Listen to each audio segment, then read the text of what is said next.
उम्र बढ़ने के साथ ही साथ हमारे जोड़ों में वो लचीलापन नहीं होता जो कि पहले हुआ करता था। कभी हमारे घुटनों में सूजन आ जाती है, कभी हमारी हड्डियों से चरमराहट की आवाज आती है। घुटनों में इतना तेज दर्द रहता है कि लंबे समय तक हम खड़े नहीं हो पाते हैं। बाजार के महंगे महंगे तेल लगा चुके हैं, क्रीम लगा चुके हैं। मेरे इस आयुर्वेदिक मलहम को लगाइए, बनाइए, लगाइए और आप देखेंगे पुराने से पुराना आपका हड्डियों का दर्द, हड्डियों की कमजोरी बिल्कुल ही दूर होगी।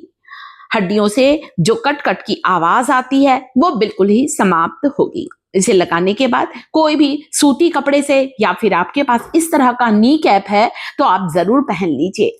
इससे हमारे मलहम की गर्माहट बनी रहेगी और आपको दर्द से तुरंत आराम मिलेगा। आधा घंटा इसे लगाकर रखना है। आधे घंटे के बाद एक चम्मच की सहायता से हल्का सा रगड़ते हुए इसे निकाल लीजिए। ये वापस आप रीयूज कर सकते हैं, मतलब दोबारा इस पेस्ट का इस्तेमाल कर सकते हैं। ऐसी क्या चीज है जिसका इस्तेमाल हम दोबारा भी कर सकते हैं? चलिए ध्यान से देखते हैं। आपके जोड़ों के बीच की सिकाई होगी, आपकी हड्डियों के बीच, घुटनों के बीच जो हमारा तरल पदार्थ है, जो ग्रीस है, जो कम हो गई है, जिसमें दर्द रहता है, वो समस्या बिल्कुल समाप्त होगी। सूती कपड़ा या नी कैप लपेटना बिल्कुल ना भूलें। खाने पीने का ख्याल रखना है। हमारे शरीर में कुछ पोषक तत्वों की कमी के कारण ही हमें ज्वाइंट पेन की समस्या होने लगती है। नारियल, एक छोटा सा टुकड़ा नारियल का, इतना बड़ा नहीं खाना है। ये सूखा नारियल का गोला है जिसे मैं बाजार से लेकर आई हूं। एक छोटा टुकड़ा नारियल का खाने से हमारे घुटनों का जो साइनोवियल फ्लूइड होता है, जो लिक्विड होता है, जो घुटनों की ग्रीस होती है, वो तेजी से बढ़ती है। नारियल को काट लें, चाहे तो मिश्री के साथ खाएं, ऐसे ही खाएं या दूध के साथ भी खा सकते हैं। अगली चीज है मखाना, जो हमारी कमजोर हड्डियों को मजबूत बनाता है।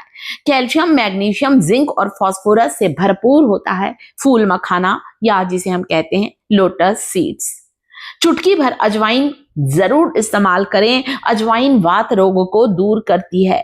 गैस, एसिडिटी, खट्टी डकार वात रोग को दूर करता है कैरम सीड, अजवाइन का सेवन। आप चाहें तो सारी चीजों को मिक्स करके भी रख सकते हैं। साथ ही आज आपको एक ऐसा आयुर्वेदिक तेल बनाकर बताऊंगी, कुछ नुस्खे बताऊंगी जिसमें इस्तेमाल करूंगी करेले का। करेले के छिलके का भी इस्तेमाल करूंगी और करेले के बीजों का भी इस्तेमाल करूंगी। आप सबको पता है दोस्तों कि करेले जो होता है, जिसे हम लोग इंग्लिश में बीटर गार्ड कहते हैं, जितना कड़वा होता है उतना ज्यादा पोषक तत्वों से भरपूर होता है करेला। बहुत से लोग करेले का जूस पीते हैं। चलिए, हम जूस तो नहीं पी पाते हैं तो बाकी चीजों में तो इस्तेमाल कर सकते हैं। ध्यान से देखिए, करेले का ऊपर का जो छिलका होता है, आज इस छिलके का हम इस्तेमाल करेंगे एक ऐसा नेचुरल पेन किलर ऑयल बनाकर। करेले के छिलके को, एक करेले को ले लीजिए, इस तरह से गोल गोल घुमाते हुए ग्रेटर की मदद से आपको करेले को कद्दूकस कर लेना है, ग्रेट कर लेना है। 1 चम्मच करेले का छिलका लेना है। साथ ही करेले के 2-3 करेले के बीजों को मैंने गर्म पानी में उबलने रख दिया है। इस तेल को लगाने से पहले ये गर्म पानी, जिसमें कि मैंने करेले के बीज डालकर उबाल कर रखा है, आपको दिखाने के लिए भी बीजों को छाना नहीं है। 2 करेले के जितने बीज थे मैंने इसमें डाल दिया और इन बीजों को पानी में डालकर उबाल लिया। और इस पानी को उस जगह पर, इस गर्म पानी से उस जगह की सिकाई करें जहां जोड़ों में सूजन है, जहां जोड़ों में दर्द है या पैरों में कहीं मोच है। करेले के इन बीजों के साथ इस पानी में मैंने आधा चम्मच नमक डाला है। सेंधा नमक है तो बेस्ट है, नहीं है तो रेगुलर सॉल्ट डालें और उस जोड़ की सिकाई करें। यहां पर मैंने आपको अपने हाथों में सिकाई करके दिखाया है। ये देखिए, गरम गरम इस पानी से हल्की सी सिकाई करें। उसके बाद मेरे इस तेल को लगाइए ताकि ये तेल जो है आपकी मांसपेशियों के द्वारा आपकी हड्डियों तक जा सके और आपको दर्द से राहत दिला सके। गर्म पानी से सिकाई करने से हमें तुरंत ही दर्द से राहत मिलती है। हमारी मांसपेशियों के पोर्स खुल जाते हैं और ये तेल हमारी हड्डियों तक पहुंचता है। करेले के छिलकों के इस तेल को थोड़ा पका लीजिएगा। थोड़ा सा तेल हम इसमें और भी ऐड करेंगे। 4 से 5 चम्मच सरसों का तेल या तिल का तेल, एक लहसुन की कली को कूट कर डाला है और ये बन गया हमारा करेले के छिलकों का तेल। हाँ, थोड़ी सी हल्दी जरूर डालिएगा दोस्तों। अब इस तेल को पका लीजिए। हल्दी जो होती है सूजन को उतारती है, दर्द को खींचने का काम करती है। आधा चम्मच अजवाइन के बीज, कैरम सीड भी डाला है।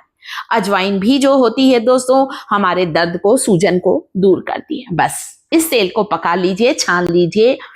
इस तेल को बहुत ज्यादा बनाकर मत रखिएगा। मैंने सिर्फ 4 या 5 दिन के लिए बनाया है, उतने में ही आपको असर दिखाई देने लगेगा।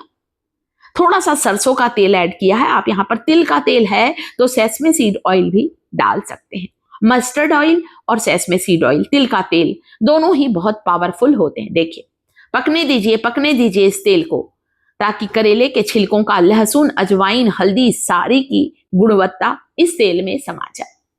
अब इस तेल से वहां पर मालिश करें जहां पर हड्डियां कमजोर हैं, जहां की नसें सूज गई हैं, नसें अकड़ गई हैं, या जहां पर नसों में दर्द रहता है। देखिए, इस तरह से इस तेल को पकाना है। किसी भी चीज को जलाना नहीं है, केवल 5 मिनट तक पकाना है। इसके बाद गैस को बंद करना है। देखिए, तेल थोड़ा और पक जाए, फिर तेल को सारी चीजों को इसमें डुबा रहने दें। छान लीजिएगा। आधे घंटे के बाद जब तेल बिल्कुल ठंडा हो गया है, छान लिया है और फिर हल्का सा गुनगुना है, अभी तेल एकदम ठंडा नहीं हुआ है, वहां पर मालिश करें जहां पर अकड़न जकड़न की समस्या है। पहले करेले के बीजों के पानी से उस जगह को आप सिकाई करें, गरम सिकाई करें। गरम सिकाई के बाद तेल की मालिश से तुरंत ही आराम मिलेगा। चलिए बनाकर बताते हैं एक आयुर्वेदिक मलहम, जिसे कहते हैं वैक्स थेरेपी। वैक्स थेरेपी के लिए आपको लेना है मोमबत्ती। वैसे ये जो पीले रंग के टुकड़े हैं ये वैक्स है। 50 रुपए के ये पीले वैक्स को मैं किराना दुकान से, ग्रोसरी शॉप से लेकर आई हूं। जिन्हें ये पीला वैक्स नहीं मिलता है, कच्चा मोम नहीं मिलता है, वे मोमबत्ती को बारीक बारीक टुकड़ों में काटें। बर्थडे वाले कैंडल को या जो भी मोमबत्ती है काट लीजिए। मुश्किल से 5 मिनट तक वैक्स को मेल्ट करना है। इस वैक्स में कुछ नहीं डालना है, सिर्फ चुटकी भर हल्दी डाल सकते हैं। अगर सफेद मोमबत्ती का पिघला रहे हैं, सफेद मोमबत्ती को मेल्ट कर रहे हैं। अब ये मोमबत्ती का जो मिक्सचर है, जो कि मेल्ट हो चुका है, पिघल गया है, अभी बहुत गर्म है। हल्का गर्म रहे तब आपको लगाना है, इतना गर्म जितना सहन कर सकें। ठंडा करके मत लगाइएगा। वीडियो के स्टार्टिंग में मैंने आपको घुटने में लगाकर बताया है और निकाल कर भी बताया है। वहां लगाना है जहां आपको दर्द है। कमर में दर्द है, इसे दिन में 1 बार लगाइए, 4 से 5 दिन में पुराने से पुराना आपका हड्डियों का दर्द बिल्कुल गायब होगा। कैसा लगा वीडियो को लाइक करें, चैनल को सब्सक्राइब करें।